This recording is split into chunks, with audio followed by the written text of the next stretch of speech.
tanto mi compañera Arantxa como yo, pues queremos agradecer a Gasterra por la financiación que nos ha otorgado a nuestro proyecto y además pues hoy por tener la oportunidad de venir aquí y de poder presentar nuestros resultados. El trabajo que hemos llevado a cabo pues se titula Obtención de nuevos ingredientes con función tecnológica procedentes de residuos agroalimentarios y su potencial uso en gastronomía y también en la industria alimentaria, de acrónimo Zero Waste le hemos llamado. Realmente este trabajo pues lo hemos realizado en las instalaciones del Departamento de Química Analítica, Nutrición y Bromatología de la Universidad de Alicante. Bien, por contextualizar un poco el problema, quería pues concienciar un poquito más acerca del problema que tenemos en relación al desperdicio alimentario. Algunos datos, pues en la Unión Europea cada año se desperdician alrededor de 88 millones de toneladas de alimentos, más o menos equivale a un 20% del total del alimento producido, si no es un poquito más, y lleva asociados unos costes relacionados de 143.000 millones de euros. Claro, en esta línea, pues en Europa realmente los consumidores seríamos los primeros derrochadores de comida, ya que contribuimos con un 55% al total de los alimentos desperdiciados y en esta línea pues el Ministerio ya en el año 2013, un poco con el fin de intentar solucionar o en parte reducir esta problemática, propuso la reducción, la reutilización, considerando tanto la redistribución como la revalorización, además del reciclado de los alimentos desechados, con el fin de dotarlos de un valor añadido. Además, más recientemente, el Parlamento Europeo ha adoptado medidas que van dirigidas a la reducción del desperdicio alimentario pues en un 30% para el año 2025 y en un 50% para el año 2030. Bien, entonces, este sería un poco el contexto del problema y nosotras, pues, con el fin un poco de contribuir a esa revalorización de sus productos agroalimentarios, pues ya venimos más de 10 años trabajando a nivel de laboratorio químico en la revalorización de determinados subproductos agroalimentarios. Por ejemplo, pues aquí os hemos puesto un primer trabajo que hicimos en el año 2015 en el que obtuvimos un extracto antioxidante a partir del tegumento procedente de la industria de la almendra. En este caso, pues, poniendo a punto métodos de extracción optimizados, sostenibles, en este caso era una extracción asistida por microondas, lo que obtuvimos fue un extracto antioxidante a partir de ese tipo de subproductos. También pues hemos seguido trabajando en esa línea. Más recientemente pues hemos aprovechado subproductos de la industria del procesado de la piña. En este caso pues hemos trabajado y tenemos un proyecto vigente sobre la utilización de la parte central que se llama pues comúnmente el tronco de piña o corazón de piña, que normalmente no se consume, a pesar de que tiene una composición muy similar a la parte comestible. Pues también en este caso obtenemos extractos antioxidantes de ese subproducto, pues en este caso estamos utilizando la extracción asistida por ultrasonidos. Y además también en la misma línea pues también hemos trabajado con subproductos procedentes del apio, también obteniendo extractos antioxidantes y además también pues en algunas ocasiones hemos obtenido no solo extractos antioxidantes sino también fracciones aromáticas.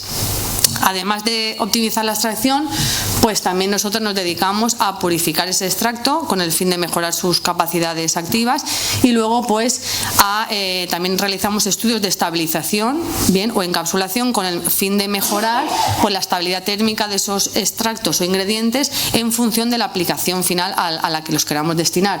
En la mayoría de los casos pues son aplicaciones alimentarias para uso en gastronomía o para el desarrollo de nuevos alimentos funcionales.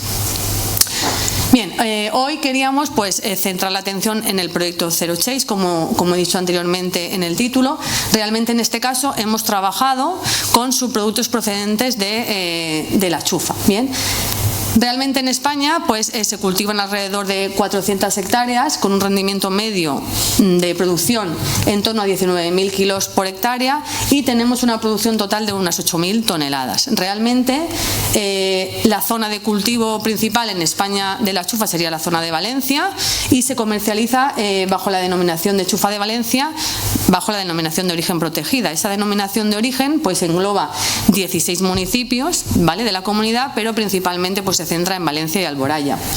Partiendo de esa materia prima, que sería la chufa, pues en esta zona se elabora la horchata de chufa de Valencia, que además es un referente gastronómico de nuestra comunidad a nivel internacional.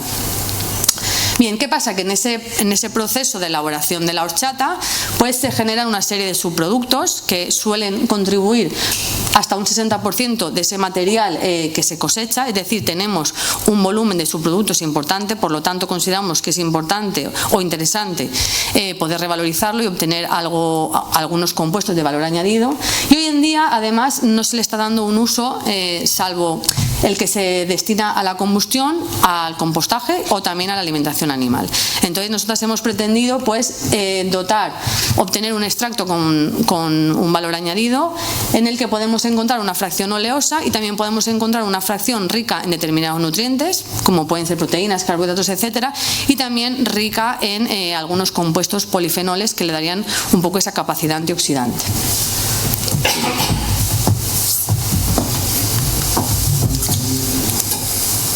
Vale.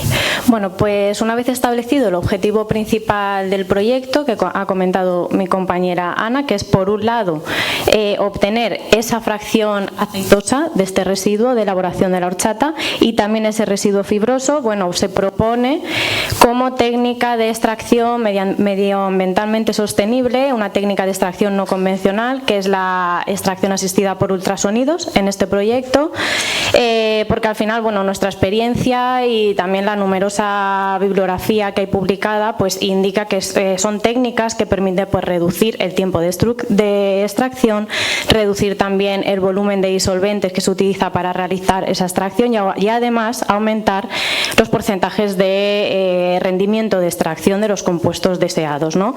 En este proyecto además destacar que se cuenta con el interés de una empresa emblemática en este sector, que es la horchatería Daniel, que se sitúa en la Alboraya, que bueno, desde el año 1949 se dedica a la elaboración tanto de horchata como también de fartons. Y en este proyecto, de hecho, es el proveedor del residuo. Bueno, los objetivos específicos del proyecto han sido la optimización de esta fase de extracción mediante el planteamiento mediante la metodología de diseño experimental y la caracterización de ambas fracciones obtenidas. En el caso de la fracción oleosa se ha determinado, además de el perfil de ácidos grasos, la capacidad antioxidante, la estabilidad térmica, la composición mineral y también la caracterización estructural.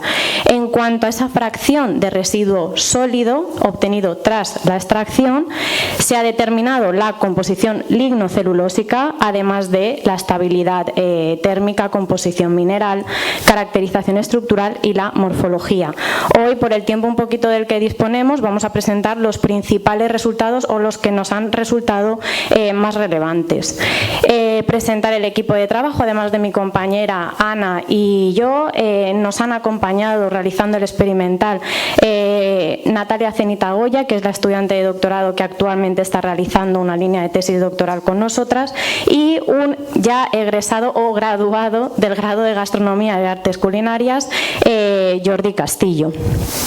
Bueno, el proceso experimental un poco resumido es a partir de este residuo inicial se propone la combinación de esta extracción asistida por ultrasonidos utilizando, en este caso es un medio acuoso, combinado con la utilización de un cóctel de enzimas, en concreto la pectinasa, celulasa y hemicelulasa. Esto se hace así porque, bueno, lo que se pretendía inicialmente obtener, o lo que se pretende obtener, es un poco la extracción de ese aceite. Por tanto, se sabe que la solubilidad que tiene estos compuestos, los ácidos grasos en ambientes acuosos, es baja, y por ello lo que se hace es plantear la utilización de estas enzimas que permiten un poco hidrolizar la pared vegetal de este residuo y favorecer la acción del efecto de ultrasonidos y aumentar, en principio se esperaba aumentar el porcentaje o el rendimiento de extracción de la fracción aceitosa. Bueno, después de realizar esta extracción se obtienen dos fases. La fase sobrenadante, tras diferentes periodos de centrifugación y secado, se consigue aislar de lo que es el residuo sólido, que se obtiene por un lado como fracción que nosotros vamos a llamar fracción número 2, y la primera, bueno, se obtiene esa fracción aceitosa. El diseño experimental para poder optimizar este proceso de extracción, en este caso es un modelo de superficie respuesta conocido como Box-Benken.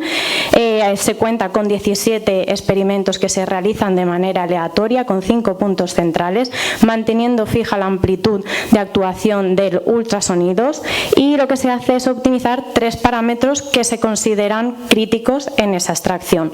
Por un lado, el tiempo de extracción, número de ciclos y la cantidad de muestra, optimizando como variable respuesta el rendimiento de extracción de esta fase aceitosa. Bueno, el resultado fue que el rendimiento óptimo obtenido fue entre un 13 y un 15, que resultó satisfactorio, pues resulta superior al que realizamos en comparación en el laboratorio con una extracción por prensado mecánico, que es una de las técnicas o métodos que más se suelen utilizar para la extracción de aceites vegetales. En este caso se obtuvo un rendimiento entre un 8 y un 10%. Bueno, una vez obtenido este rendimiento, quisimos conocer un poquito más de esas fracciones que estábamos obteniendo.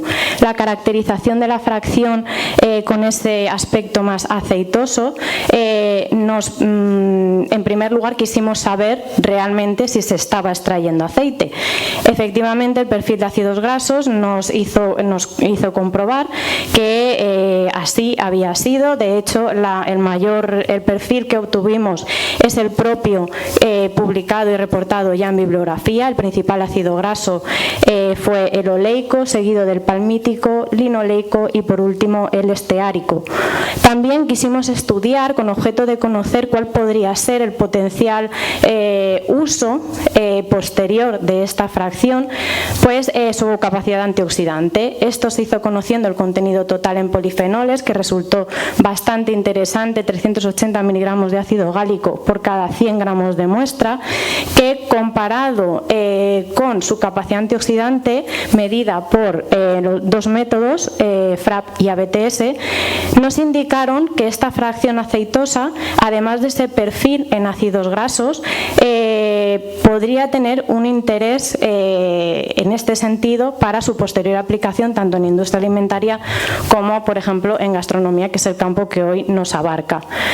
Bueno, precisamente por este perfil de ácidos grasos, hemos visto rico en ácidos grasos insaturados, y también esa capacidad antioxidante, nos resultó muy interesante poder estudiar la estabilidad térmica de esta fracción. Esto se hizo mediante análisis termogravimétrico, y lo que vimos fue un perfil característico de cualquier aceite vegetal, o parecido a otros aceites vegetales, con una interesante estabilidad térmica, pues se situaba en torno a 260 grados centígrados, que es muy similar a esa estabilidad térmica también reportada para otros aceites vegetales que actualmente se están utilizando, como es el aceite de oliva y el aceite de girasol.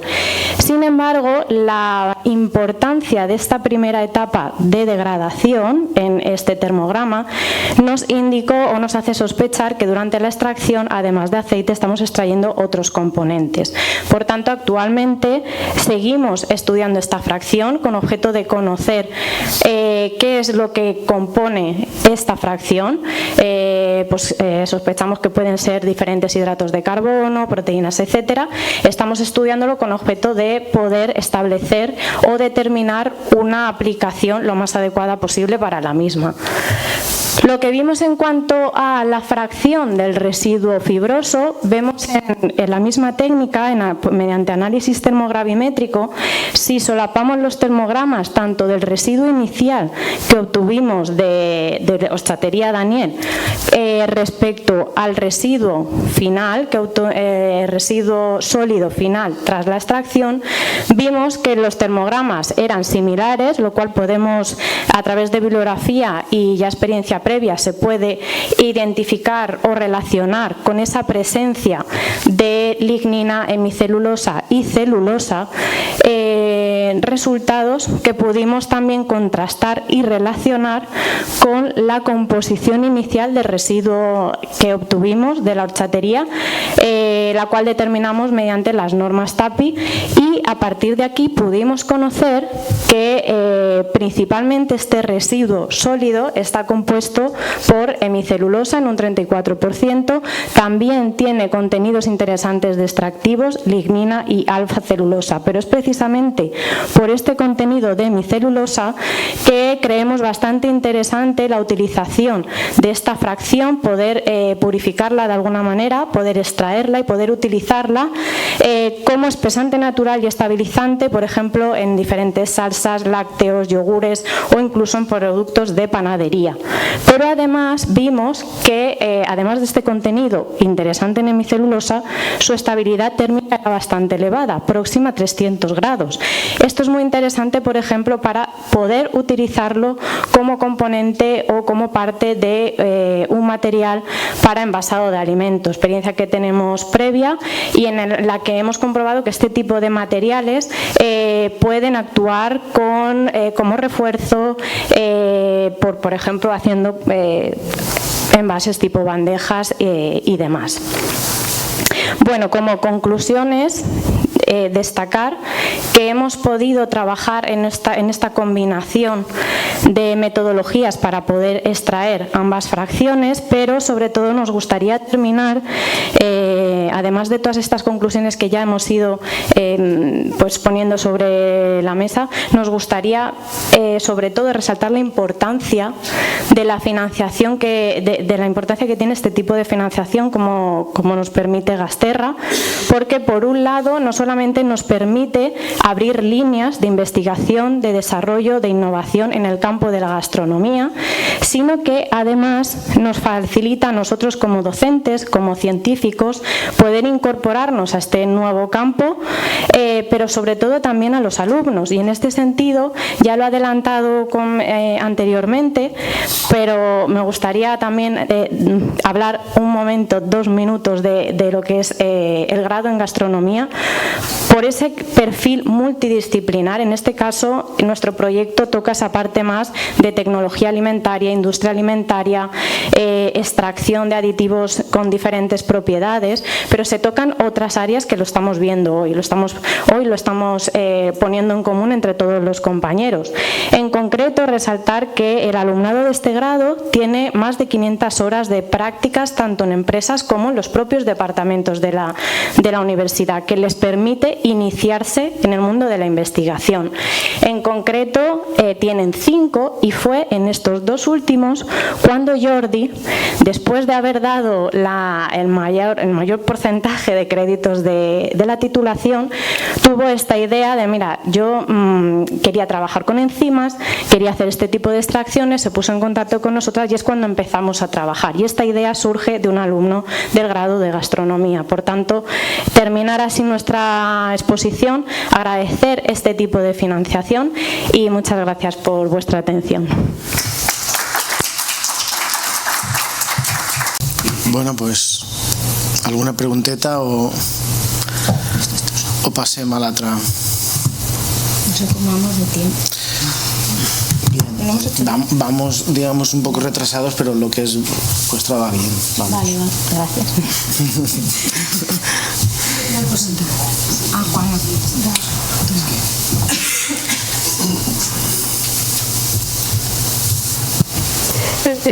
Lo que me ha parecido muy curioso es el tema del aceite, ¿no? y del perfil del aceite de la chufa, que desde luego no me lo hubiera imaginado nunca.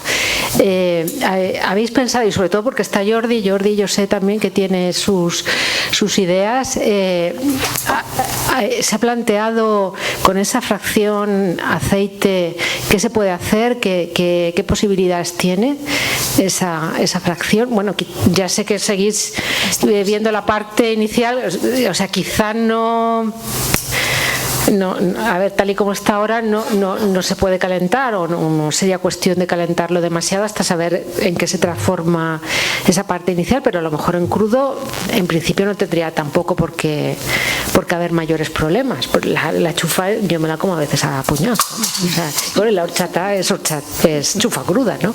Con lo cual en crudo no debería tener ningún problema, pero ¿ya tenéis planteado alguna cosa en ese sentido? A ver, en principio, como bien comentas, estamos un poco terminando de elucidar un poco la composición, ¿no? Luego, teniendo en cuenta este perfil, no nos hemos planteado quizás trabajar temas más de, a lo mejor, estabilidad durante el procesado, altas temperaturas y demás, ¿no? Pero sí que en industria alimentaria se está trabajando una línea bastante interesante, que es el reemplazo de grasas de origen animal por grasas de origen vegetal como emulsionante en diferentes productos. Entonces, esto quizás, según un poco el rendimiento de extracción y demás, podría ser algo a valorar. Un poco tiramos más por esa línea, a la espera un poco de los últimos resultados que esperamos obtener pronto. Por ahí vamos un poco más que nada, entiendo yo que es la experiencia, la línea de trabajo que llevamos más nosotras, ¿no? Muy bien, gracias. Enrique. Parte de ese aceite va a la horchata en lo que es la elaboración de la horchata, o no llega a... No, nosotras lo que hemos trabajado es con el subproducto después del procesado, es decir, sí, esa materia prima, claro, se prensa, se obtiene el jugo, se obtiene la horchata, y lo que hemos trabajado es justo ese subproducto que queda, que es de donde hemos extraído esa fracción oleosa. Pero con la extracción de la horchata normalmente no lleva aceite. Si la horchata normalmente en sí, no se arrastraría, a lo mejor hay una parte que sí, pero no sería una fracción mayoritaria. Bueno, pues por mi parte un par de, sobre todo, comentarios. Primero, deciros que a veces uno ve aquí cosas que luego tienen trascendencia en medios de comunicación nacionales, y lo digo por lo que pasó con el tema del subproducto de la piña, y a nivel de un programa de divulgación nacional salió con el doctor Todolí y todo. Recuerdo, entonces uno le viene a la cabeza, lo digo para que veáis hasta qué punto la trascendencia de estas cosas es importante. Y por otro, claro, también pues lanzaros primero también comentar lo que has dicho del grado de gastronomía en cuanto a la variedad de perfiles, porque hemos tenido, como habéis sacado ahí, de hecho, varios alumnos trabajando con nosotros en turismo gastronómico, y son, entre comillas, los mismos que son capaces de hacer esto. Esto es una cosa que, como geógrafo, que también tenemos ese tipo de perfil un poco muy diverso, da un poco el perfil interesante de los gastrónomos, como esa variedad enorme de perfiles que tiene. Y luego también, por supuesto, ya por último, lanzaros el reto del subproducto del aceite de oliva, porque en vuestro caso un 60% de subproducto para el aceite de oliva es ridículo, porque nosotros tenemos un subproducto que yo calculo que debe estar en el 90%. Contamos el 70 y tantos para lo que es a partir de la aceituna, pero si consideramos que también hemos quitado hoja y rama, seguramente aún el subproducto es mayor, y creo que ahí tenemos un reto a utilizar. Y en general en muchas cosas, creo que el tema de la utilización del subproducto para otras cosas es un reto muy interesante. Entonces yo creo que aquí también Gasterra y vosotras concretamente tenéis una línea de investigación muy interesante al respecto. Sí, Enrique, en ese caso yo de lo que es la oliva sí que hemos visto que hay cosas hechas, hay estudios iniciados, pero bueno, tiene mucho potencial, o sea, también a nivel de capacidad antioxidante también es muy interesante. No solo para un uso a lo mejor en gastronomía, pero también en cosméticos, etcétera. Sí que conocemos incluso empresas o startups que ya están trabajando con la obtención de compuestos de interés, compuestos activos a partir de subproductos de la industria del aceite. ¿La propia hoja? Sí. Así que bueno, cogemos también la idea. Una cosilla y esto del una vez que hacéis la extracción del aceite, ¿se liberan aromas o habéis visto algo particular? O sea, ¿la muestra huele?